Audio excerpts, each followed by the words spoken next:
मनोरे सर आपल्याकडे ॲडमिट आहेत. आता त्यांची कशी म्हणजे तब्येत आहे? रात्री साधारणतः 11:30 वाजता ते आपल्या सह्याद्री हॉस्पिटलमध्ये सेल्फ इन्फेक्टेड गनशॉट इंजुरी म्हणून ॲडमिट झाले. आल्यानंतर त्यांच्या उजव्या साईडच्या पोटीमधनं ॲक्टिव्ह ब्लिडिंग होती आणि डाव्या साईडच्या पण जी एक्झिट वुंड आहे तिथूनही रक्तस्राव होत होता. आल्यानंतर आम्ही लगेचच त्यांना एंडोटॅकियल ट्यूब टाकून इंट्युबेट करून व्हेंटिलेटरवर घेतलं. स्टॅबिलाईज झाल्यानंतर CT स्कॅन केल्यानंतर असं दिसून आलं की उजव्या साईडच्या कवटीमधून गोळी डाव्या साईडच्या कवटीतून थ्रू अँड थ्रू ब्रेनच्या थ्रू पास झालेली दिसली आणि कवटीचं हाड फ्रॅक्चर होऊन ब्रेनच्या मध्ये कवटीच्या हाडाचे काही तुकडे दिसून आले. तर त्याच्यावरती आम्ही सर्व स्टॅबिलाईज झाल्यानंतर आज पहाटे शस्त्रक्रिया केली. शस्त्रक्रिया यशस्वी झाली.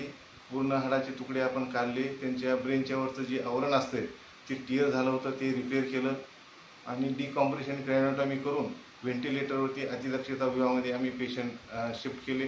आता ते आमच्या ह्या ट्रीटमेंटला चांगला रिस्पॉन्स देत आहेत आणि हळूहळू त्यांची रिकव्हरी होत आहे.